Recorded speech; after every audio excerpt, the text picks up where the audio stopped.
સ્થાનિક સ્વરાજની ચૂંટણીઓ પહેલાં જ છોટાઉદેપુર જિલ્લામાં આમ આદમી પાર્ટીમાં મોટો ભડકો જોવા મળ્યો છે। જિલ્લા પંચાયતની ઝેર બેઠક પરથી ઉમેદવાર તરીકે જાહેર થયેલા રાજેશ રાઠવા લગામીએ પક્ષ સામે ખુલ્લો મોરચો માંડ્યો છે।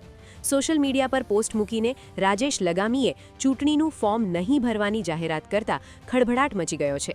રાજેશ રાઠવા લગામીનો આક્ષેપ છે કે તાલુકા પંચાયતની બેઠકો માટે ઉમેદવારો નક્કી કરવામાં તેમને વિશ્વાસમાં લેવામાં આવ્યા નથી।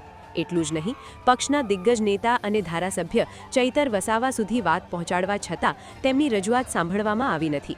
તાલુકા પંચાયતની ટીમ બનાવવા અને અમુક બેઠકો બદલવા માટે 2 દિવસથી આજીજી કરવા છતાં પક્ષ દ્વારા ધ્યાન ન અપાતા તેઓ નારાજ થયા છે। મહત્વનું છે કે રાજેશ રાઠવા લગામી ભાજપમાંથી આમ આદમી પાર્ટીમાં જોડાયા હતા અને હવે તેઓ પક્ષના નેતૃત્વ સામે સીધો પડકાર ફેંકી રહ્યા છે।